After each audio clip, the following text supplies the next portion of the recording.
لا هەرجێگن بینەرانی گەلی کوردستان سڵامەتان لێبێ خۆشحاڵم ئەمیوارش بەرنامەی گەرما و گەرمتان پێشکەش دەکەم بابەتی گەرم کابینەکەی محەممەد تۆفیق عەلاویە وەکو کوور دەڵێ بۆ تا چێشتەکەی مجێور هەندێک کەس شتی بۆ زیاد دەکا هەندێک لیکە مەکاتەوە هەندێک باس لەوە دەکەن کە دەبێ ئەوانەی کە دێنە ناو حکوومەتەکەەوە تاقی کراوە نەبن هەندێکی دیکە دەڵێن نابێ گاندەڵ بن هەندێکی دیکە دەڵێن ئەبێ هاوردەکراو نەبن بەڵکو دەبێت ڕێگەزنامەی عراقییان هەبێ لە نێوان هەموو هاتن و نەهاتنەدا سیاسیەکان داوای پشتی خۆیانەکەن ئەکادیمیەکان بێ پشت و پەنان کورد و سونە دەیانەیە وەزیرەکانیان نەگۆڕن محەممەد تۆفیق عەلاوی داوای گۆڕانکاری ڕیشەیەکە بەهەر حاڵم بابەتە تاوتوێ دەکەین دکتۆر دانا ئەحمەد مستەفا مامۆسای زانکۆ لە ئەستۆدیۆ لەگەڵمدایە بەڕێز کاکە زیاد حەما وەکو چاودێری سیاسی لە ئەستۆدیۆکانی هەولێرە بەخێر بێن بۆ گەرما و گەرم دکتۆر دانا لە شعرێکی سید کامیل ئیمامیەوە لەم هەموو چوون و نەچوونە سەری سوڕماوە لەم هەموو چوون و نەچوونە سەری سوڕماوە عەلاوی ئێوارەتان باش پێش هەموو شتێ سەر سوورمانەکە هی عەلاوی نییە بە تەنها هی هەموو سیاست مەدەرانی عێراق بە شیعە و بە سونە و بە کورد و بە هەموو ئەقەلیاتی ترەوە بەس لەبەرەوەی کە ئەو لە سەری هەڕەمەکایە بۆیە چون و نەچوون و سەر سوورمانەکە شمولی ئەوەکە بە دەرەجە یەکم وەزعی عێراق ئێمە خۆمان باش ئەزانین کە وەزعەکە جۆرێک لە ئاڵۆزی بە سەر تاپایەوە دیارە ئەزانیت لە هەر لایەکیەوە ئەگری کێشەی سەرەکی ئەوەیە کاکە یوسف کە بۆ نمونە باز لە خۆ پیشاندانەکان بکەین کە باسی لێ ئەەکەین ئێمە ئەڵێن ڕەنگە یا یەقینمان هەیە یا هەندێک لەلایەنە سیاسیەکان پێیان وایە کە دەستی دەرەکی عامیلێکی ڕئیسیە لە بەرپاکردن و لە هەراشکردن و لە تەفعیلکردنی ئەو حرەکە جەماهیرێکی هەبووە بەنیە بەینەما کە سەیری ناو داخلی عێراق خۆیەکی ناو عێراق خۆیەکەی ئەبینی کە بوونی گەندەڵی کە نەبوونی خزمەتگوزاری کە نەبوونی با بڵێن هەلی کار کە هەراژ نەکردنی دەستی کارە ناو خەڵکە ئەمانش بۆ خۆیان عامیلی مساعید و عامیلی ڕئیسی ترن لەبەرەوە کووتم شتەکان ئەوەندە ئاڵۆزن ئەوەندە چوون بەناویەکە ڕەنگە لێککردنەوەیان ئەو چوون و نەچوونەی کەوتە ڕەنگە لێککردنەوە و ساخکردنەوە و جیاکردنەوەی ڕەش و سپی و ڕەساسەکە بە جۆرێ لە جۆرەکان ئاڵۆزی پێوە دیار بێ ئەوانە لە دەستی عەلاوی دانی لە دەستی بە تەنها نەخێر بێگومان لە دەستی ڕوتێکی سیاسیە لە دەستی مەسیرەیەکی سیاسیە مەسیرەیەکی سیاسی تۆ لە ئەزانی ئەگەر وەخت هەبێ من تۆزێ بگەڕێمە دواوە لە سەردەمی عەبدولکەریم قاسمە لە شۆڕەشی عەبدولکەریم قاسمە تۆ ئەزانی کورد باسی کورد دەکەم بە تەنها ئەزانی کورد شوعەکان ئەم دوانە ئەم دوو لایەنە چونکە کوردیش خۆ دەزانین کارکتەری باشی هەبن ناو حیزبی شوعە کورد و شوعەکان دوو لایەن بوون کە لەگەڵ قاسما بینێکی زۆر باشن هەبوو لە سەرەتای ڕەشەکەی قاسمەوە حتا کار گەیشتە بۆ ئەوەی کە یەکێکی وەکو مەلا مستەفای بارزانی ئەیود من جوندی عەبدولکەریم قاسمم تا ئەوە تاکە گەیشتە بۆ ئەو ئاستا سۆزی عەبدولکەریم قاسم لەگەڵ کووردا سۆزێکی یەکجار باش بوو هاتبۆ پێشەوە تەواو لەگەڵ میلەتی کورد و حقوقی میلەتی کووردا هەندێک لەم لایەنانەی خۆمان لایەنە سیاسیانەی کە ئەو کاتە هەبوون وەکوتم بەشێکی حیزبی شوعی و شۆڕەشی کوردی ئەو کاتە مەقەڕیان هەبوو لە بەغا سەرکردە سیاسەکانی ئێمە سیارەیە بوونێ لە بەغا ئەزانی حتا دوایی کار ئەگاتە ئەوەی کە لە بەینە عەشیەتی وەضوحاها لە 58 بۆ 60 و هەتانی هەیەتی 60 کارەگاتە ئەوەی کە سیارەکە لە مەلا مستەفا سنێتەوە هەتا دەتۆ بە عەرزەکەم هەتا کار ئەگاتە ئەوەی کە بەبێ ئەوەی کە فاکتەرێکی خارجی هەبێ ئەزانی تەنها لایەنە عێراقیەکانی دەوروبەری تەنها دەوروبەری عەبدولکەریم قاسم خۆی کە دوای ئامۆزاکەی باسیەکە خۆی بە تەفسیلی باسیەکە ئامۆزاکەی کە قسەی نەبووە لەگەڵا 2 ساڵ و نیم لەسەر ئەوە ئەزانی باسیەکە بۆمان ئەڵێ کار گەیشتە ئەوەی کە لە 61 ئەو شۆڕشە بکات و تەیارە و تانک و زرێ پۆش بنێرێ بۆ دەربەنی خان و بۆ چۆ لە کورد بە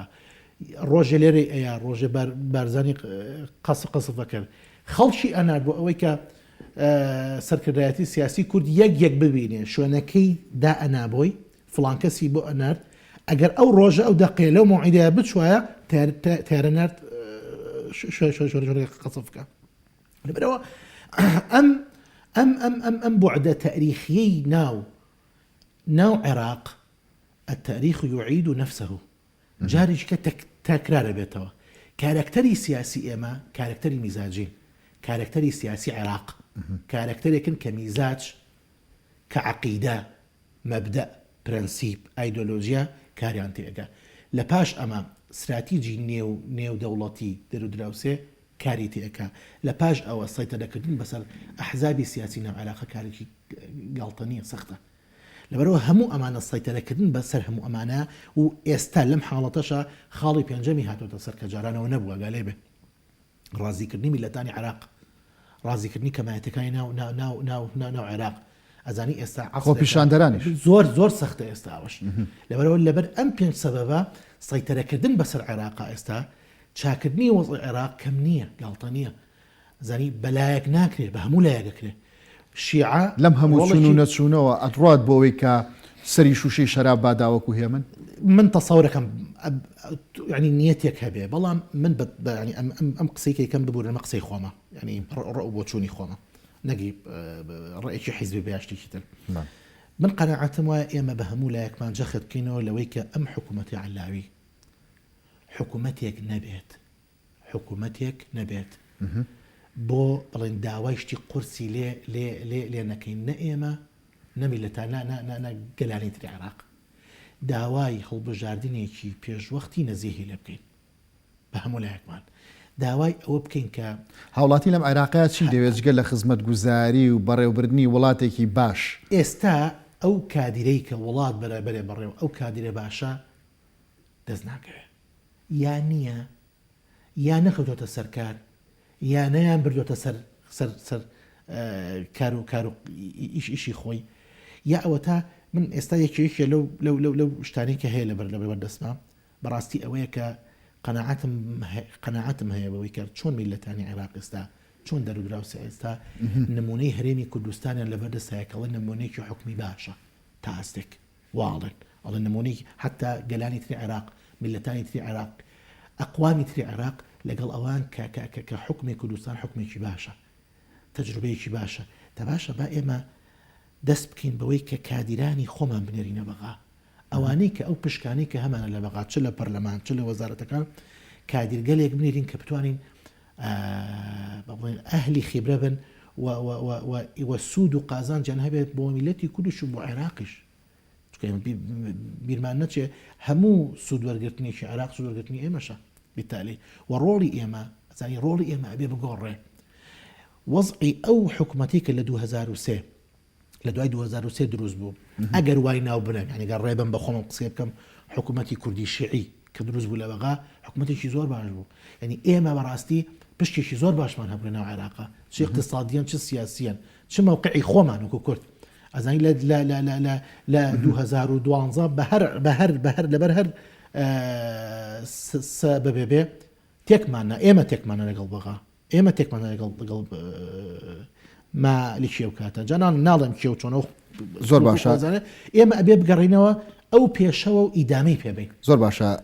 دکتۆر دانا کاکە زیاد حەمەد چاودێری سیاسی ئەو دەستەواژانی کە هەن بۆ ئەم حکوومەتە هەندێکدان تاقیکراوە نەبێت هەندێکی دیکە ئاڵێن گەندەڵ نەبێت ڕەگەزنامەی عێراقی هەبێت دەوترێت وەکو کابینەکانی پێشوو نەبێت پرسیارەکە ئەوەیە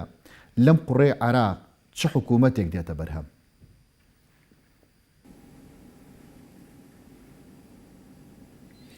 بەڵێ زۆر سپاس بۆ ئێوە و شەوی ئێوە بینەرانی بەڕێز و خۆشەویست باش لە ڕاستیە ئەو داواکاریانەی خۆپیشاندەران دەتوانم بڵێم داواکاریەکە ڕەنگە بە ئاسانی لە توانای جێبەجێکردنی هیچ یەکێک لە کاندیدانی پێکەنانی ئەو کابینەیە نەبێت لە ڕاستیە چونکە ئەو بابەتانی باست کردیان ئەو مەرجانەی باست کرد بۆ پێکەنانی کابینەی نوێ حکوومەتی عێراقی لە ڕاستیە بەدەگمەن کادیرێکی وا دەست دەکەوێت لە عێراقا لانی کەم ئەوانەی ئێستا لە 2023ەوە لە کای سیاسیە کار دەکەن و بەشدار بوونێ لەو ڕووداوانی لە ڕابردووە ڕوویانداوە لە تەواوی کابینەکانی پێشووە هەر هەمان کەسن هەر هەمان با بڵین دەموچاون ئەگەر بە کەمێک گۆڕانکاری لە چەند ئەشخاصێکا ڕوویدابێ لەبەرەوە ئەگەر خۆپیشاندەران داوای ئەوەش بکەن کە کەسێک بێ هیچ زۆرێک تاقی نەکرابێتەوە دیسان بربەستێک دێتە پێشەوە ئەوەیە ئەی چۆن ئەو کەسە کاندید بکرێ خۆبیرمان نەچێ یەکێک لەو کاندیدانەی لە داواکاریەکانی خۆپیشاندەران کە 5 کەسیان کاندید کردبوو یان داوایان لێ کردبوون یەکێک لەمان بەڕێز دکتۆر محەممەد تۆفیق علاوی بوو ئێستا شەقام دابش بووە بەسەر دوو بەشە بەسەر دوو بەرەیە بەشێکیان ڕەنگە ڕازی بن بەوەی کە ئەمیان کاندید بێ بۆ پێکەنانی حکوومەت بەشێکیان ڕازی نین بیانوەکەشیانەوەیە کە لە سەردەمێکە وەزیر بووە ئەوانەی باسی لێوە دەکرێت ڕەنگە بە جۆرێک لە جۆرەکان تا ئەم ماوەیەکی ڕابردوو بە چەند مانجێکی ڕابردوو ڕەنگە خۆپیشاندەران قوربانیەکی زۆریان دابێ تا خۆپیشاندان بەردەوام بێ تا قوربانیەکانیش بەردەوام بێ داواکاری و سەقفی خۆپیشاندەرانیش بەرزتر دەبێتەوە بۆ نمونە ئەوەی ئێستا کە هەیە ژمارەیەکی زۆر خەڵکی بەداخەوە خۆپیشاندەر بۆتە قوربانی کوژرا و شەید بووە و بە زیاتر لە 10,000 کەسیش ڕەنگە زیاتریش بێ بریندار بووە یەکێک لە داواکاریەکانی خۆپیشاندەرانیش ئەوەیە کە دەبێت ئەمانە سزا وەرگرن ئەوانەی بوونەتە هۆکاری ئەو قوربانیانە کەواتە ئەرچی سەرۆک وەزیرانی داهاتوو ئەرکەچی یەکجار قرس دەبی و ڕوبەڕووی زۆر ئالنگاری و زۆر بربەست دەبێتەوە تحدیاتەکانی یەکجار زۆرن کامانە ڕوبەڕوویانە کورد با بڵێن نابێ بەڵێ جارێ ئەو کابینەیەش بە هەمان کابینەی پێشووتری سەردەمی بەڕێز عادل عەبدولمەهدی هەموو ئەو گرفتانەی لەسەر کە بۆ ئەو بە میرادما بۆ خۆشی با بڵێن لە فەرمانڕەوایانی پێشووترە بەشێک بووە لە کادرە سیاسەکان کارکتەرە سیاسەکان بۆ نمونە کەڵەکەبوونی ئەو هەموو قەیرانەی لە عێراقا دروست بووە لە ماوەی 2000 ئەگەر لە 2003 بۆ ئێستاە ئەژماری بکەین لە ماوەی ئەم چەند کابینەی پێشووتووە هەموو ئەو قەیرانانی دروست بوون بە میراد ماوەتەوە بۆ بەڕێز تۆفیق علاوی ئەی باشە چۆن لە ماوەیەکی نزیکە ئەتوانێ ئەم هەموو قەیرانە چارەسەرکە دەبینین شەقام بە جۆرێک تووڕە و ناڕازیە لە بڕیار بەدەستانی عێراق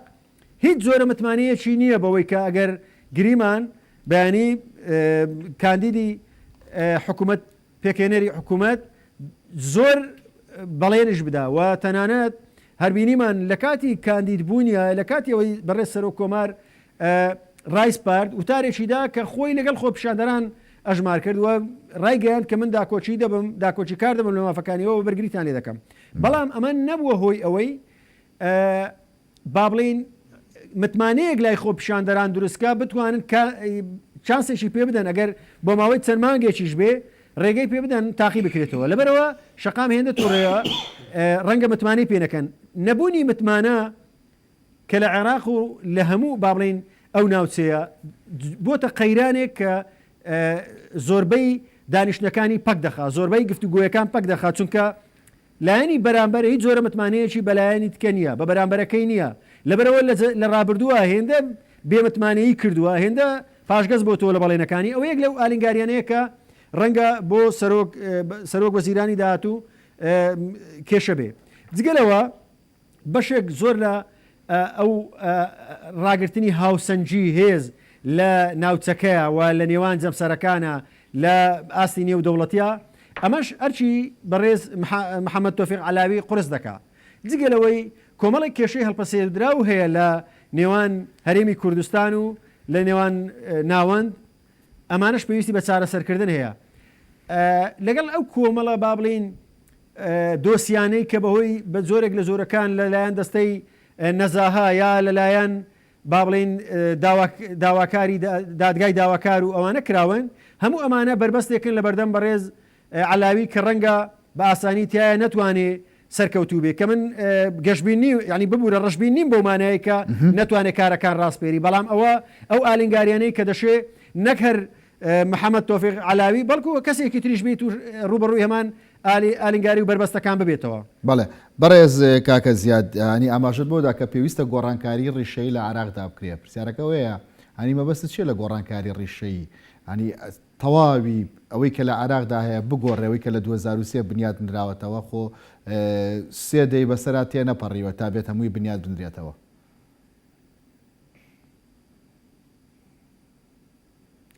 بەداخەوە ئەوە داوا ینی ئەوە خواستی شەقامە دەبێت گۆڕانکاری ڕیشەی بکرێ شەقام بە جۆرێک ناڕازیە بە دید و تێڕوانینی تۆ گۆڕانکاری ڕیشەی فەرمانڕەوانی نیە بەو بەرپرسانە نییە هەر یەک لە داواکاریەکانیش بڵێ گۆڕانکاری ڕیشەی جارێ بەر لە هەر شت گەڕانەوەیە بۆ پێشکەشکردنی باشتری خزمەتگوزاری بۆ هاوڵاتی خزمەتگوزاری سەرەتاییەکان تا دەگاتە ئەوەی ئەوانەی بەرپرس بووینە لە بەسەر هێنانی ئەو نەهامەتی بەسەر گەلانی عراقدا بدرێنە دادگا بە دڵنیاییەوە لە ئایندەیە هەموو ئەو داواکاریانە بەرز دەبێتەوە و دەبێتە هۆی ئەوەی کە شەقام بەو شێوەیە گۆڕانکاری ڕیشەی دەوێت ڕازی نابێ بەوەی چەند کەسانێک پۆستی وەزارەت تا ئێستا هەیە بۆ بگەڕێنەوە ماڵەوە و کۆمەڵی شتر بێنەوە وەکەوەی کە هیچ ڕووی نەدابێ چونکە هەموو خەڵکی عراق ئەوە دەزانێت ئەگەر ئەو کابینێ و کابینەیەکی تریش دەست بک بە خزمەتکردن ڕەنگە عێراق پێویستی بە 10 ساڵ بۆ 15 ساڵی تر هەبێ بۆ بنیادنانەوە بۆ کەمکردنەوەی ئەو گرفت و کێشانەی لە عێراقا هەیە گۆڕانکاری ڕیشەیی لە پێکهێنانی با بڵین ئەو تەفعیلکردنی دەستەی نەزاها بۆ سەروەریکردنی یاسا لە عێراق بۆ سربەخۆیی کردنی تەواوی دادگا بە شێوەیەکی گشتی بۆ ئەوەی بە یەکسانبوونی هاوڵاتی و بەرپرس و هەموو ئەوانە لە بەرامبەر یاسادا ئەمانە گۆڕانکاری ڕیشەین جگەلەوە پێداچوونەوە بە با بڵین بە ئەو ڕێکەوتن نامانەی عێراق لەگەڵ وڵاتانی ترکیویەتی ئەو کێشە و گرفتانی لە ناوەخۆ هەیەی ئەو گەڕانەوەی سیادە و شکۆیە بۆ عێراق کە هەموو گەلانی عێراق دەزانن سیادە و شکۆی عێراق بە جۆرێک لە جۆرەکان ئەوەندە پێشێل دەکرێت و شکاوە هەر ڕۆژەی وڵاتێک خۆی پیادەکە هەر ڕۆژێک بە جۆرێک لە جۆرەکان سەروەری پێشێل دەکرێت تاچی عێراق وای لێ هاتووە هەست بە دڵنیایی ناکات تەنانەت لە ناو ماڵەکەی خۆشیە لە ترسی هەیە لە هێزە ناوخۆیەکانی عێراقا بەوەی کە تۆمەتبار بکرێت لەلایەن نارێکەوە بجا بە با بڵێن لە ژێر گرژی و نەزعی تایفی بێ یا قەومی بێ هەر شتێک بێ ئەم جۆرە بێمتمانەیە و ئەم جۆرە نادڵنیاییە وای کردووە گەلانی عێراق بە جۆرێک لە جۆرەکان ڕازی نەبن بەوەی هەر بەتەنها کەسێک ڕابست پێدرێ و داوای ئەوە بکە کە خۆپیشاندانەکان کۆتایی بێنێ کە من وا دەبینم ینی خۆپیشاندانانیش لە 2000 هەربێت چاسێک بدەنەوە بەم کابینەیە یا بەوەی کە کەسێک تریش ئەگەر گریمان ئەمەش سەرکەوتو نەبوو یا متمانەی وەرنەگرت کە ڕەنگە متوانە ژوەر بگرێ بە ژێرەی ئەو خوێندنەوانەی دەکرێت کە زۆربەی کوتلە سیاسەکان ڕەنگە چاسی ئەوەی پێ بدەن و بەڵام ئایا دەتوانرێ ئەم گۆڕانکاریانە بکە و ئایا شەقام ئەو خۆپیشاندانە کە بەڕێز دکتۆردانە باسی لەوە کرد ناڵێن یەقینمان هەیە بەڵام جۆرێک لە گومانەیە کە ئاراستە کرابن ئەی باشە ئەگەر ئاراستە کرابوون بە چێ شێوازێک لە بەرامبەر چێ ئەوانە ڕازی دەبن ئەو شەقامە چۆل بکەن خۆ بەبێ باز نییە خۆ بەبێ بەرامبەر نییە عێراق بووە بە پێگەیەک یا بۆ بە بەڵانەیەک بۆ وڵاتانی تر لە زلهێزەکانەوە بگرێت تا وڵاتانی ناوچەی هەموو ئەوانە بەرژەوەندیان هەیە هەر یەکێک بە جۆرێک لە جۆرەکان بەرژەوەندەکانی خۆیان دەیانەوێت بپارێزن و دەیانەوێت سەقامگیری لە عێراقا زۆر باشە دکتۆردان ئەم گۆڕانکاریانە ئەم گۆڕانکاری ڕیشەیانە ئەگەر هاتوو سپاس ئەگەڕێم وڵات دکتۆردانە پرسی سەرۆگۆزیران بابەتەکە لە ناو ماڵی شیعە قەتیز بووە کورد و سونە سەیرەکەن شیعەکان چیەکەنە سەرۆگۆزیران ئەم جیاوازی هەیە لە نێوان شیعەکانە لە نێوان لایەنە سیاسی شیعەکانە جیاوازێکی عەقیدی مەزەبی خۆیانە یاخود جیاوازیە لە تێڕوانینی ئەمانە بۆ حکومڕانی بۆ سیاست ئەوەی کە دیارە بڵێ لە ناو شیعە دووشت هەیە دوو ئاراستە هەیە کە زۆر گرنگە یەکەم کارکتەری شیعی کارکتەرێک زۆر کاریگەرانی زۆر کاریگەر ئەبێ بە لایەنی ئایدۆلۆژیای خۆی ئەنجا ئەوەی کە زۆر گرنگە يعني خۆشبەختانە لەناو شیعەکانی عێراقا ئەوەی کە زۆر باوە شیعی ئیمامیە ئیثنا عەشەریە بڵێن شیعی 12 ئیمامی ئەگەرنا بۆ نمونە ئەگەر تێکەڵەیەک بووینە لە زەیدیەکان و لە ئیسماعیلەکان و لە جادریەکان و لە کیساییەکان و لە نوسەیریەکان و لە عەلەویەکان و ئەمانە هەموو مەزاهیبی شیعەن کە هێشتا لە دەرەوەی 12 ئیمامن نی وەشی نین نەکردو هێشتا ئەمانە لە دەرەوەی 12 ئیمام ئەمانە لە دەرەوەی 12 بەڵێ بەڵێ 12 شیعی 12 ئیمامی خۆشیان لەناو خۆیانە اختلافی بچوو بچووکیان هەیە مثلا لە بینی جعفری و لە بینی کاظمی و لە بینی محەممەد بڵین بە قەر و ئەمانە جۆرێ لە اختلافیان هەیە بەڵام اختلافەکان زۆر نین ئەوە ئەگەر بکرێت لە بەرنامەیە کا باسیەکەین لە چێوە سەرچاوەگە تۆ چۆن دروست بوون و ئەوانە مەسئلەی عەقیدە مەسئلەی ئایدۆلۆژیا لای شیعە زۆر گرنگە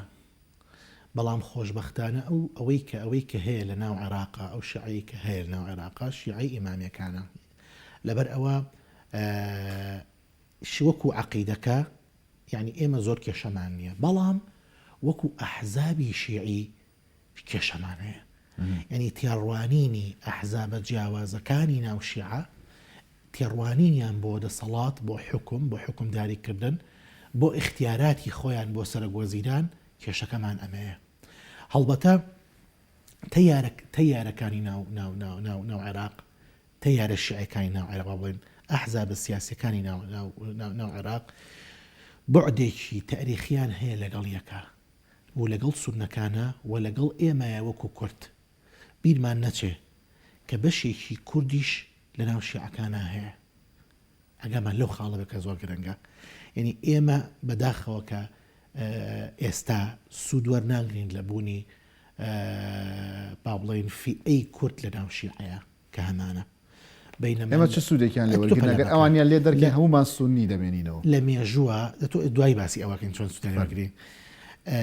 لە مێژووە کورد سوودی بینیوە لەو فئەیە کە هەیبووە لەو ئەقەلیەتەی کە کورد هەیبووە لە ناو شیعەیە چۆن هەیبووە باسێکین دوایی ئەوەی کە زۆر گرنگە ئێستا چۆن ئێمە وەکووتم ئەو پەیوەندی شیعەیە کە هەمانە ئەو پەیوەندی شیعە و کوردەی کە هەمان بووە لە پێش 2012 ئێمە پەیوەندیمان لەگەڵ تەیاری شیعەیە هەبوو بۆیە هەموو ئەحزابە سیاسەکانی ناو شیعە ڕێک بوون لەگەڵ کووردا سیاسەتی جەنابی مام جەلال ئاوا بیرێ کردەوە ئینگە ڕێکەوتنی کورد لەگەڵ حیزبێکی سیاسی شیعەیە نەبوو لەگەڵ تەیارە شیعەکەیە بوو بە شێوەیەکی گشتی ڕێکەوتنی ئێمە لەگەڵ شیعەی ئیمامیە بوو نەک لەگەڵ فڵان و سەدر و فیسار و محەممەد باقر و کێوکی ئەمانە لەگەڵ ئەمانەیە نەبوو لەگەڵ تەیارە شیعەی گشتەکەیە بوو کە کورد توانی ئەو باڵانسە لە بینی ئەو باڵانسە ڕابرێ لە بینی خۆی و تەیارە شیعەکەیە بە شێوەیەکی گشتی ئەو کاتە ئەحزابی ناو شیعە ئەحزابە سیاسەکانی ناو شیعە بە ئۆتۆماتیکی نزیکە بن لە کوردەوە لە استراتیژێتی کوردەوە بەینەما استراتیژێتی ناو عێراق ئاڵۆسترە لەبەر ئەوەی کە کورد بەرێکە سوننەکان لە تەیارە شیعە عامەکەەوە دوورن یعنی تەیاری پێکهاتەی ئایدۆلۆژی سوننە لەگەڵ ئایدۆلۆژی شیعە زۆری فەرقە بۆیە ئەبینی ئێستا ئەو چۆن بۆچی کورد نزیکەتی جەنابی مام جەلال کردبوو عەقڵێتی و بیرتیژی ئەم زاتە وای کردبوو هەزار ڕەحمەتی لێبێ کە توانی بووی بە جۆرێ لە جۆرەکان گونجاندنێ دروست بکە لەگەڵ تەیارە شیعە عامەکەیە تەماشاکە ئێستا عێراق ئەو اختیارانەی کە دروستە بێت ناو عێراقا تەماشاکە بەشێکی دژە بەشێکی لەگەڵە بەشێکی ئەبێ بە نەیار بەشێکی ئەبێ بە یار محەممەد تۆفیق عەلاوی سەرەتا یەکێک بوو لەوانەیە کە یەکێ بوو لەو ناوانەی کە ئەهێنرا اختیارەکرا و ئەو وتارێکە کاکە زیاد باسی کرد ڕاستەکە و شەو من خۆم جۆم لێ بوو کە وتارێکی خوێنەوە خۆی چۆپاڵ متەظاهرەکان و خۆی ئەوەی ود کە من بەشێکە بم لە ئێوە و ئەگەر هاتوو داواکارەکانی ئێوەشم پێجێ بەجەنەکرا ئەو بە عەمەلیەمەوە ناو ئێوە جارێکی تر چکۆرە ناو ئێوە هاتوو ئەزانی بەس ئێستا ئەگەر دیقەت بین دووشت زۆر گرنگە. یەکەم وەکوتم داواکاریەکان قورسن لەسەری بۆ ئەم قۆناغا. دووهەم متەظاهرەکان جاریش کە بوون بە دوو بەشەوە، قسمێکیان لەگەڵن، قسمێکیان ئەیانەوێ بمێنێتەوە بە فعلی و بە یەکێک لە اختیارە باشەکان ێزارن، بەینەما قسمێکی کە لەگەڵ نین. بۆچی؟ چونکە وەکوتم ئێستا سەیطرەکردن بەسەر وەزعی سیاسی عێراقا زۆر زەحمەتە، چونکە دەنگ هەبوو، دەنگ دروست بوو، دەنگ بەرز بووە. دەنگ لە کێ؟ لە ئەحزابی سیاسی، نەک لە ئەیدۆلۆژیا. دەنگی خەڵکە ئەمجارە، ئەنجا دەنگی ئەم خەڵکە ئاراستە کراوەیاننا تایەتی وەشی تایە ئاراستە کراوەیاننا عوامیلی مهەیئە هەیە. محەممەد تۆفیق عەلاوی توانێت سیاسەکان ڕازیکاوە بۆ جۆرە گرنتی ئەیە بە خۆپیشاندەران کە لەگەڵیانە ئەبێت و داواکاریەکانیان جێبەجێکات. بەڵێ هەتا ئێستا ینی سەرەتای دەستپێکی حکومەتی قراردان لەسەری زەحمەتە، بەڵام ئەو نیەتەی کە هەیەی لە نیەتێکی باشەچێ. وەکوتم ئێمەش بەڕاستی ئەبێ ڕۆڵمان هەبێ وەکو کورد، وەکو ئەو کادرانەی کە ئەچنە بەغا بۆ لە مەودووە ڕۆڵیان هەبێ لە عملی سیاسی، لە پرۆسی سیاسی عێراقا زۆر گەرەنگە و ئەشتوانە دەوری هەبێ، دەوریشی زۆر کاریگەریشی هەبێ. زۆر باشە دکتۆر دانا، من ناوبڕێک وەردەگرم ئەمڕۆ هەندێک بابەت بڵاوکرا بە تایبەت جارێکی دیکە باس لەوە دەکرێت کە کابینە وەزارەکان دەفرۆشرێنەوە. ئیبراهیم سومەیداعی یەکێک لە ئەندامانی انجومەنی نوێنەرانی عێراق باس لەوە دەکات کە هەندێک پۆستی وەزاری گەیشتۆتە 100 ملیۆن دۆلار. هەمان ئەو سیناریۆ و ئەو دەنگۆیانەیە کە لە کابینەکەی عادل عەبدولمەهدیشە باسی لێوە دەکرا. لە دوای ناوبڕێک باسی دەکەین، لەگەڵماندا بمێنەوە.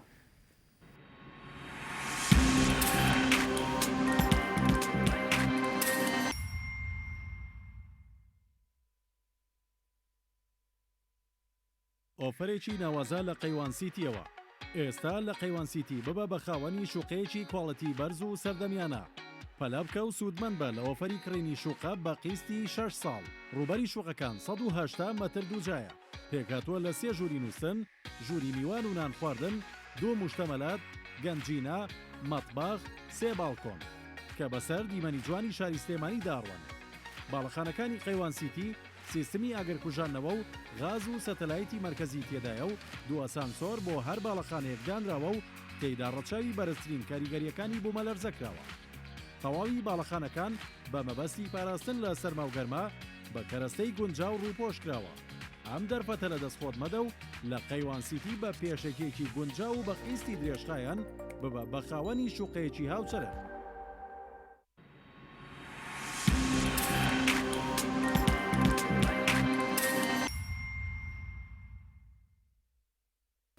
جارێکتر سڵاوتان لێبێت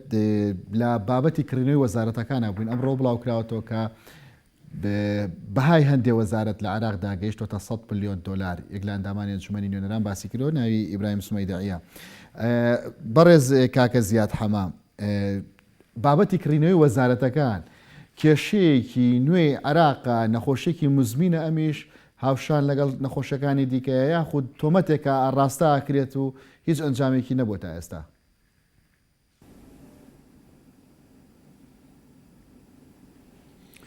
بەڵێ بەداخەوە ئەم لێدوانانە هێندەی تر شەقام تووڕە دەکا و خۆپیشاندەرانی زیاتر با بڵێن ناڕازی تر دەکا. ئەم دەنگویانە هەیە لە ڕابردووە هەبووە، تەنانەت لە پێشووتریشە لە با بڵێن لە پێشوە کە پارێزگاری نینەوەش دادەنرایان لە کاتێک پۆستەکانی تردا بەش دەکرا. لێرە و لەوێ باز لەوە دەکرا کە هەندێک پۆست دەکرێ و دەفرۆشێ بە چەند ملیۆن دینار و دیارە هی وەزارەت گەیشتوتە ئەوەی وەک باسی لێوە دەکرێت کە منەوە ڕەنگە بە شێوێکی ناڕاستە و خۆ نەبێ بەو شێوە سەودا و مامەڵەیە. بەڵام حزبێکی سیاسی ئەگەر بۆ نمونە زۆر پێداگیری کردیان کوتلەیەکی سیاسی زۆر پێداگیری کرد کە ئیلا وەزارەتەی دەوێ لە بەغدایە ئیلا با بڵێن بە جۆرەکان هیچ سازشێک نەکا لە بەرامبەر ڕکابەرەکانی ترە، بێگومان دەچێتە چێبڕچێ و ڕەنگە چێبڕچێکانیش با بڵێن شێوەیەکی ناشەرعی بەخۆ ببینێ. طبعا بەڕێز دکتۆر دانا باسی لەوە کرد کە ئێستا شەقام ئەویش هاوڕایە دڵنیام لەوەی کە شەقام بووە بە دوو بەش، بەڵام کێشەکە لە ئەسلی عەقیدە و لە ئەسلی با بڵێن لە بنچینەدا لەسەر عەقیدە نییە. کێشە داواکاری خەڵکە بە بیانووی ئەوەی کە خزمەت گوزاری نییە. ئەم خزمەت گوزاریانە هەر کەس پێشکەشی کە لە عێراقا من دڵنیام ئەو خۆپیشاندەرانە هەرموو پشتیوانی دەکەن. ئەگەر نا کابینەی وەزاری بە هەر جۆرە لە جۆرەکان خۆ گریمان ئێستا بەیانی بەڕێز محەممەد تۆفیق عەلاوی کابینەکەی پێشکەش کرد و متمانەی وەرگرت و دەستی بە خزمەت گوزاری کرد. ئایا دەتوانێت ئەم داواکاریانە جێبەجێکە کە داواکاریەکان قورس و سەختن وەک هەمومان دەزانین. ئەی ڕێگە چارە چیە؟ دەبێت بە دوای ڕێگە چارەی ترا بگەڕین. هەم ئەحزابی سیاسی لە ناوەڕاست و باشووری عێراقا دەبێ هەوڵی ئاشتکردنەوەی شەقام بدەن، چونکە بیرمان نەچێ ڕاستە بە شێوەیەکی گشتی شیعە لە ڕووی عەقیدەیەوە ڕەنگە باڵی کێشیان نەبێ یان ناکۆچیان نەبێ لەگەڵ عەقیدەیە، بەڵام بینیمان بە جۆرێک لە جۆرەکان تەنانەت دروشمیان دژی هەندێک جار کەسانی با بڵین باڵادەستیش دەگوتەوە، بینیمان وێنەی هەندێکیان دەدڕان، بینیمان لە ئەو شارەی کە زۆر بە پیرۆز ناو دەبێرا خوێناوی کرا خۆپیشاندەران لەوێ دەرگی زیاتر ڕوبەڕووی با بڵین سەرکوتکاری بوونەوە یان دام و دەستگاکان لەوێشەوە بە جۆرێک لە جۆرەکان ڕوبەڕووی پەلاماردان بوونەوە. ئەمە بەڵگەیە لەسەرەوەی کە چیتر تاچی عێراقی ڕەنگە بە دروشم و دروشم لە ژێرناوی ئایدۆلۆژی بێ، لە ژێرناوی عەقیدە بێ، لە ژێرناوی هەر پرۆسی هەر ناو چەمکێکشی تر بێ، ڕەنگە پێی وابێ فێڵی لێ دەکرێت، پێی وابێ وەک باسمە کرد متمانەی نییە. لەبەرەوە ئەم کابینەیە کە من هیوادارم ئەوانە هیچی ڕاز نەبن، بەڵام بەبێ گومان ئەو ژمارە زۆرەی کە باز لەوە دەکرێت لە دەستەی نەزاها نێدراوە بۆ دادگا و تا ئێستا کەسیش با بڵێن تەنیا چەند کەسێک نەبن کە ڕەنگە ژمارەکە زۆر کەم بێت، ژمارەیەکی دیاریکرا و لێرە و لەوێ دەگیرێن و دوای ماوەیەک بە کەفالەت ئازاد دەکرێن یا لە سەریان ساغ نابێتەوە یا ڕایە کردووە بۆ دەرەوە، کەسی تر سزا نەدراوە لەسەر ئەو هەموو گەندەڵی لە وڵاتە کراوە. لە 2023 بۆ ئێستا ئەگەر ئەژمار بکرێ لێک بدرێتەوە بڕەپارەیەکی یەکجار خەیاڵی هاتوتە ناو ئەم عێراقە بەوەی فرۆشتنی نێوتەوە. لە بەرامبەردا خزمەت گوزاریەکان ڕەنگە لە سەدا 10 خزمەت گوزاری بی. ئەمە بەڵگەیە لەسەرەوەی پارەکە بە هەدەر دراوە ئەم وڵاتە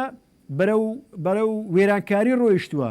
ئێستا چێ دەتوانانی زەمان بداتە خۆپیشاندەرەکان جا مەرجەعی شیعی بێ، جا کەسێکی ئاینی بێ یا کەسێکی سیاسی بێ، هەمووان دەبێ هەوڵ بدەن بە جۆرێک لە جۆرەکان شەقام ڕازی بکەن و هێوری کەنەوە لانی کەم چەند ساڵێک کاتیان پێ بدەن تا بتوانێت داواکاریانە جێبەجێکەن. بەڵام کێبڕچیەکان بگاتە ئاستی ئەوەی کڕین و فرۆشتن بە پۆستە وەزارەکان بکرێ بە دڵنیاییەوە ڕەنگە ئالۆزیەکان زیاتر بن و تا ئاڵێزیەکانی بەغدا و شارەکانی باشوور زیاتر بن بە دڵنیاییەوە دەستێوەردانی دەرەشیش زیاتر دەبێت خۆکەمتر نابێتەوە. بۆیە ئومێد دەکەین ئەم جۆرە سەودا و مامەڵانە نەکرێن، بەڵکو هەموو بەرپرسانی عێراقی گەیشتنە و بڕوایی باشترین کاندید وەک دکتۆردانە لە سەرەتاوە باسی کرد بۆ کوردستان باشترین کاندید دیاری بکەن. ئومێد دەکەم لە عێراقیش ئەحزابی سیاسی خۆ هەموو حزبە سیاسەکان دەیان و سەدان کادری دەست و دەم و دایان پاچی تایە دەتوانێت کارەکان بەڕێوە بەرەوە گەندەڵیش نەکا، بەڵام کێشەکە لەوەدایە ئەو حزبە سیاسیانە خۆیان ئەو باڵێ ڕاستپێردراوانە دەخەنە ژێر فشار. ئێمە بیرمان نەچێ بەڕێز عادل عەبدولمەدی کەسێک بوو لە ڕووی ئەگەر تەماشای بکەین نیەتی باش بوو لە ڕاستیە ئەوەی کە بینیمان لە ماوەی ئەو ساڵ و چەند مانگەی سەرۆک وەزیران بوو نیەتی باش بوو، بەڵام نەیتوانی خزمەت گوزاریەکان وەکو پێویست دابین بکە و نەیتوانی ئەو فشارانەی لەلایەن ئەحزابی سیاسیەوە لە سەریتی کەمی بکاتەوە. ناچار لە ئاستی داوا با بڵێن لە ئاستی خزمەت گوزاریە کورتی هێنا. زەمان چی ئێستا جارێکی تر هەمان کەسی ڕاست پێدراوەش تووشی فشاری ئەحزابی سیاسی نابێتەوە. زۆر باش دکتۆردانە هەرچەنە بابەتی کڕین و فرۆشتنەکە لە کابینەکە عادل عەبدولمەهدیەوە تا ئێستا نەسەلمێنراوە بەڵگەیەکی یاسایی، بەڵام ئەگەر لە ئێستا جارێکی دیکە قسەی لەسەر بکرێتەوە تا چەندە کاریگەری هەیە لەسەر ئەم کابینەیە؟ وەڵامی پرسیارش دێمە بەس تووشت هەیە کە بەلامەوە زۆر گرنگە. یەکەم دڕانی هەندێوێنەکە کە بازەکرێ هەندێوێنەکەت کە دڕاوەێنی هەندێک لە سەرکردانە ئەمە ئەو خلافە سیاسیە کە باسمان کرد لەوێنی ئەحزابی شیعە. ئەگەر نا تاکی عێراقی ئێستاش بەشێکی زۆری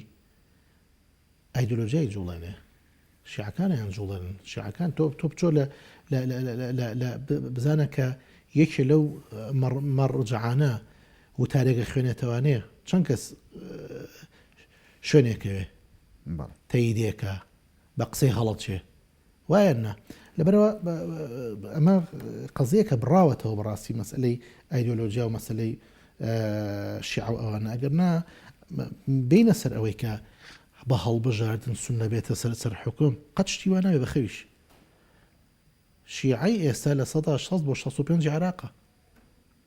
بەچی سونانیتە سەر حکوم کە 35 بۆ 40 ساڵ سەدام حکومی کرد بە شۆڕش کردی بە هەڵبژاردن نەیکرد بە هەڵبژاردن بواە سونە قەت نەهاتە سەر حکوم کاکی خۆم چۆن شتی وا بێ هینا بەرەوە ئەم بابەتە بڕاوەتەوە تەواو بووە شتێکی کەکە هەیە زۆر گرنگە مۆزوعی ئەمە کاکە یوسف مۆزوعی ئەم مەسلەی فرۆشتنی پۆست و ئەوانە ئەمە دوو لایانی هەیە دوو ڕەهەندی هەیە ڕەهەندی یەکەم ڕەنگە جۆرێک بێ لە شەڕی واتەوات ئەمە بۆ دابەزاندنی نفسیەتی خەڵکی عێراقا تێکدانی لایانی سایکۆلۆژی ئەو خۆ پیشنەدەرانەیە ئەوەندەی تر و تووڕەکردنیانە و بێهۆیی وابوونیانە و ڕەنگە بیانوێ کارێکی وا بکەن کە بگاتە کردداری کردەوەی خۆکوژی و شتی زۆر خراپتر و شتی زۆر گەورەتر کە هێشتا ڕووی نەداوە لە عێراقا هێشتا نەگەشتۆتەوە ئاستا ئەمە ڕەنگە لایەنیشی بێ ڕەنگە ڕەهەندێکی بێ کە حربێکی نفسی گەورە بێ لەگەڵ میلەتانی عێراق بەڵام بۆ دنیا سیاسی کە لە عێراقدا هەیە ناتوانێت ڕەهەندێکی واقعی لێ بێت ئەو ڕەهەندی دووهەم ئەوەیە ڕەهەندی دووهەم ئەوەیە زانی بۆ ئێمە فکرمان بچێ بۆ ئەوە تو ئەزانی لە ناو مێژووی ئەم شەرقەیە ئینسان خواردن هەبووە ئینسان خواردن هەبووە مردوو خۆرەکان وڵاتێک بوون ڕاستە بچووک بوون لە پاش ئەوەی کە هیچیان نەماوە و حدودەکانیان نەماوە لەگەڵ دراوسێ خۆیانە و لە دار و دیوار خواردن بوونەتەوە و لە شوشە خواردن بوونەتەوە و لە دەرگا و پەنجەرە خواردن بوونەتەوە خۆیان ناوەتەوە کە یەک بخۆن مرۆڤ ئەمە ئەفسانەیە خێر واقعیە زۆر واقعیە مردوو خۆرەکان یەکێکە لەو چیرۆکانەی کە ساڵی هەفتاکان بورهان قانع کردوتی بە کوردی زۆر کە تەماشاشێکی شارێک بووە لە مناطقی رووسیا و لەوانە زۆر واقعی جوچریکی زۆر واقعیە ئەزانی لەبەرەوە ئینسان لە ناو مێژوواشتی زۆر سیر هەبووە کاکی خۆم تەسەوری ئەوە بکە کە هەر مێژووی ئەمگە لە ناو ئەم عێراقی خۆمان لە سەرکردەی شیعە هەیە کە سەردەمی خۆی کە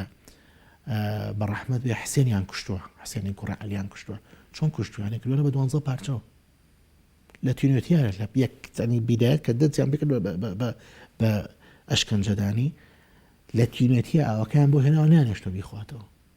هەتا فتری وعنی وای لاتۆ ماوە کە بخین کردیوە ئەنجا پارچە گیانیان لێ کردووە کردووە بە 12 پارچەوە کاچی خۆم ئێمە میلەتی عێراق نەماوە تاریکی ئەبینی یاخود من ئومێدم هەیە یەک شتە پێوە لە سیاسەتان نائومێدی نییە ئێمە ئەگەر بگونجەوەنەوە قسە بکەم ئێمە کادریم حیزبین کادریەکی نیشتیمانی کوردستانی جەنابی مامۆستا هەزار ڕەحمەت پێ وا فێری کردوین کە سەقف نەبینیم کە هەمیشە ئاسۆ ببینیم ئەزانی سەقفمان نییە ئێمە بیرکردنەوە ئێمە سەقفیتیان نییە و ئەوەش ڕاستە لە فکری سیاسی ئەوە تەواوە کە هەمیشە لە سیاسەتە تەفاؤل هەیە تەشاؤم نییە هەتا ئەو کاتێک کە ئەدەن بەسەری ئینسان خۆیان تەفاؤل هەیە چونکە هیچ کاتی سیاست قاڵبێکی جاهیز نییە بڕانە بەسەر فترێکی زەمەنیە بڕانە بەسەر حقبەیەکە بەسەر عقدێکە 10 ساڵە 20 ساڵە 50 شتیوانە لە دنیاە استراتیژە گۆڕێ لە هەموو دنیای وایەوە تەماشای ئەمریکاکە تەماشای 5 ساڵ و ئێستای ئەمریکا تەماشای پار و ئێستایکە یەک دنیاشتی تیا گۆڕاوە ئەزانی جاری وا هەبووە لە فترەکانە 8 مانگ پێش ئێستا هەموو کە زەی و حربی ئێران و غەرب ئەمریکا شتێکی واقع و ئەبێ ببێ ئێستا ئەو قەناعەتەمەوە ناو خەڵکە لەبەرەوە کاکی خۆم ئەم شتانە شتێکی زۆر ئاساین و من بە قەناعەتی من ئەگەر ئەمە شەڕی واتەوات بێ ئەوە جائیزە بکرێت لە ناو عێراقا و ئەو ڕۆڵە گەندەڵی کە ئێستش ئەبینێ لە ناو عێراقا بە شێوەیەکی گشتی ئەمە ئەرزشێکی وامان ئایا تێکە بڵین ڕەنگە ئەسڵ و فەسڵێکیشی هەبێ وەلو وەکو سلمان نەسلماوە یعنی تەسەورمان بچێ بۆ ئەوەی کە پۆستێکیان دوانیاسیان بفرۆشتێتەوە بۆ پارەیەکی خەیاڵی ئەوانە ڕەنگە ئەمەش هەبێ بەڵام ئایا ئەمە ڕێگرە لە پرۆسی چاکسازی لە عێراقا ئایا ئەمە ڕێگرە لەوەی کە بە هەموو لایەنە سیاسیەکانی ناو عێراق بمانەوێ تەسبیتی ئەوە بکەین کە دەستور کار لەسەر دەستور بکەین ئەخ دەستوری عێراق دەستورێکی زۆر باشە ئەگەر مادەی سەڵچی لەبێنیتە دەرەوە یعنی تعدیلێکی باشی تیا بکەین ئەگەر نا دەستوری عێراق دەستوریکی زۆر گەورەیە جەنابی مام جەلال بە فترەی خۆی هەزار ڕەحمەت لێبێت لە بەغا بوو مەجای ئەوەی نەئە دەستکاری دەستوری کردبوو بە خەتی سوور چونکە بەڕاستی باش نووسرابەوە و مافی کەمایەتەکانی ناو عێراقی بە چاکی پارێزراوە ئێمە ئەگەر بێت و ئەمە بکەینەوە بە بەرنامەی کار بیکەینەوە بە بنەما ئەمە یەکێکە بێ لەوانەی کە ینی بەجارێکی کە ئەمەل و هیوا ئەداتەوە بە گەلانی ناو عێراق من قەناعەتم بەوە هەیە کە ئێمە با بڵین میلەتی عێراق و خۆپیشاندەرانی ناو عێراق و گەلانی با بڵین ناوەڕاست و خوار و زۆر لەوە زیاتریان کردووە بە یەکتری کە پۆستێ یادوان بەڵێ بەپارە فرۆشەوە زۆر لەوە زیاتریشان دیوە بەڕاستی ئەو گەندەڵیانەی کە بینیمیان زۆر باشە وەزارەتەکانی عێراقا لەبەرەوە ئەمە نابێتە بەڕای من نابێتە ڕێگر ڕاستە مەسیرەکە درو درێژترەکە فەزاکە فراوانترەکە بەڵام نابێتە ڕێگر زۆر باشە کاکە زیاد دوایین سەرنجی بەرنامەکە بالای تۆ بێ ئەم حکوومەتی ئامادەسازی و ئامادەکاریە بۆ هەڵبژاردننی پێشوەخت بەڵام لەگەڵەوە دام حکوومەتە توانای لێپرسینەوەی دەبێت لەو دۆسیانەی کە لە عێراقدا هەن بە نمونە لێپرسینەوە لەو گەندەڵی کە هەیە کوشتنی خۆپیشاندەر یاخود هەر بابەتێکی دیکە هەبێت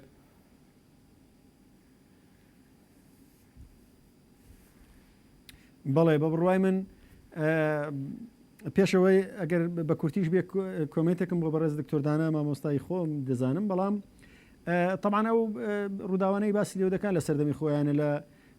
ئەو کتێبەی کە بڕێ خاڵی خۆش بۆ بورهان خانە عباسی دەکا ئەم سەردەمی ئەوێ ڕۆژێ بە بڕوای من جیاوازە لەگەڵ ئێستاە ئێستا دنیا وەک باسی لێوە دەکەم بووە بە گوندێکی بچوو بەهۆی پێشکەوتنی تەکنۆلۆژیاوە ئێستا ئەگەر جاران سیاسەکانی عێراق دەیانتوانی بە دروشم یان بە ئایدۆلۆژیا خەڵک با بڵین هام بدەن ئێستا تاچی عێراقی گەیشتوتە ئەو ئاستەی کە جیاوازەکەی ژیانی خۆی لەگەڵ کوڕی بەرپرسەکە و یان بەرپرسەکە دەبینێ جۆرێک لە یاخیبوون لە ناخیا دروست دەبێ ئەگەر لەنەوەی ئێستاشە دروست نەبێ لە داهاتووە دروست دەبێ من مەبەستم ئەوەیە خوانە خوازە ینی ئەوە نیم ڕژبین نیم بەوەی کە عێراقی ترگەیشەوە بن بەستێکا و ناتوانێت تایە دەرباز بێ نەخێر عێراق هەر مەبەستم ئەوەیە ئەوە بڵێم عێراق هەموو بڕیارەکانی لە سەداچلیشی لە دەستە خۆی نییە تا بتوانێت کاروانەکە بەرە و پێشبەرێ یا ڕایگریانە بەڵام کێشەکە لەوەیە ئایا ئەو کاراکتەرە سیاسیانە لە ئێستاە بەرپرس و بڕیار بەدەستن دەتوانن ئەو ڕۆڵە ببینن ئەو هاوسەنجێ ڕابگرن پرسیارەکە لێرە ئەوەیە کە بە بڕوای من لە ئێستاە ناڵێم نییە بەڵام ژمارەیان کەمە بەڕێز دکتۆردانە کە باز لەوە دەکا ئەو سەردەمەی جەنابی مامجەلال لە بەغدا بووە ئەوە ڕۆڵەکە ئەو وای کردووە عێراق بە دوور بێ لەو گرژی و ئالۆزیانێن خۆ ئەو کاتی ئەوێ ڕۆژێش ئالۆزی و گرژەکانی نێوان شیعە و سونە زۆر بوو بەڵام ئەو بە لێهاتووی خۆی ببوو بە سەمامی ئەمان وەک باسییان لێوە دەکرد نەیدێش کێشەکان بگەنە ئەو ئاستی تەقینەوە لە ئێستاە ئەو حکوومەتەی باسی لێوە دەکرێت بەڵێ بەدڵنیایەوە ڕەنگە بۆ ساڵێک بێ گریمان بۆ ساڵ و 6 مانگ و ئەو ماوەیە بێتە هەڵبژاردن دەکرێتەوە بەڕای من ناتوانێت بە ئاسانی ئەگەر پشتیوانیەکی نێودەوڵەتی بەهێزی نەبێ لە ناوخۆ بە تایبەتیش ناتوانێت دەست بۆ کەیسە گەندەڵیانە ببە چونکە خۆی بە کاتی ئەزانێ بەڵام بێگومان کاریش بۆ دەکات لە داهاتوو متمانە بەدەست بێنێتەوە ببێتەوە بە سۆرۆک وەزیران بەڵام لە ئێستاە تەنیا بۆ ڕاگوزەرکردنە تا هەڵبژاردننی داهاتوو دەکرێت کە ڕەنگە ساڵێک بخایانی بەهۆی ئامادەکاریکردن و لەو بابەتانەوە زۆر باشە دەست خۆش کاکە زیاد سوپاس کە لە هەولێر و لەگەڵماندا بووی دکتۆردانە سەرنجی کۆتایی هەیە کۆمنتی کۆتایی هەیە بە ئەدەب دەستمان پێکرێت هەیە بە ئەدەب کۆتایی بێن یعنی ئێستا ئەم تەشکیلەی عێراق کە تەماشایەکی بە شێوەیەکی گشتی ئەوەتە قسەم هەیە لەسەر قسەکانی بەس وازی لێ بێنە بۆ کاتیش کاتی خۆی حەمدی شاعیر نەقد زۆر لە شێخ مەحمووەگرێ بەڕەحمە بێ لە حکوومەتەکەی دوو تەشکیلی هەبوو حکوومەتەکەی تشکیلی یەکەم و تشکیلی دووهەم حکوومەتی شێخ مەحموود دوو تشکیلی هەبووە دوو فترەی هەبووە بڵن تشکیلی حکوومەتی یەکەمی شێخ مەحموود تشکیلی دووەمی حکوومەتی شێخ مەحموود ئەنجا من سوالێک لە یەکەم تۆ هی نەزانی هەڵپەرچێ زانی ئەیزانی وەنیە دوو جۆر هەڵپەرچێ هەیە تشکیلی یەک و تشکیلی دوو تشکیلی یەک ئەسڵەکەیە وانە سەرچۆپیە و گاوانی و تەرتیباتەوەانە لە پڕێکی کوڕێکی قۆز لە سەر چۆپەکەی گرتووە باشە یەکی ئاخۆت باشە ناقۆزی باشە زەلامێکی لەم ناوەڕاستەوە حەزە سەر چۆپێکەکە باشە تۆش نایەتێ چیەکە ئەچی لە دژی تۆ لە دواوە تەشکیلێکی کە دروزەکە ئەنجا ئەم تەشکیلی دووەمە ئیشی چییە لە هەڵپەرچەکە ئیتر نزیگە بنەوە لەمە یەک لە تەشکیلە یەکن لە ڕێزە ئەسڵەکە پێی شاژەکە شەق لە قاچی یەکتری هەڵەیان ئیتر علاکولین ئەم تەشکیلەی پێشەوە تێگەیە ئیزعاجەکە هەر چۆن لێ پەرتێکە ئەمە ئیشی ئەم تەشکیلەی دووەمەکە لە دواوە دروزە لە چکە ئەسڵ لە ڕقا دروزبوو وانە ئەمە تەشکیلی ئەسڵەکەیە ئەوەش تەشکیلەی پشتەوەیە تەشکیلەی یەکەمی حکوومەتی شێخ مەحموود تەشکیلەی دووەمی حکوومەتی شێخ مەحموود حەمدی ئەم دوو تەشکیلەی حکوومەتە تەشبیهەکە بە ئەو دوو تەشکیلی هەڵپەرچەیە ئەسڵێکە یەکەم کە دوایی بۆ تەشکیلەی دووهەم مستەفا پاشا چێتە دەرەوە بۆڵە بۆڵ دەرەکە بەیەکە و لە شێخ مەحموود و ڕابێ ئەوانە جابێتەوە تەشکیلەی دووەم دروزە بێ ئەڵێ باسی تەشکیلاتی ثانی دوو هەر ئەەکەم بۆ پێکەنین باجی ڕەحمە بێ بەڵا بێ نایەڵێ جوانە هەڵپەڕین چکە باجی ڕەحمە داوای سەرچۆپەیەکردنیانایە تێگەی چۆنە ئەمە گرنگە بۆ ئێستا ئێمە ئەبێ باجی ڕەحمەی زۆرتیە باجی ڕەحمەی زۆرتیایە خۆ خەڵکی زۆر داوای ئەم سەرچۆپیەکە لەبەرەوە ئەم سەرچۆپیە بە هەمومان خۆی و پەڕۆکەی بینە دەست کوڕێکی قۆزیۆک و جەنابێکە لە دکتۆر دانا ئەحمەد مامۆستای زانکۆ کاکە زیاد حەمەد چاودێری سیاسی سپاس کە لەگەڵماندا بوون ئێوەش خواتان لەگەڵ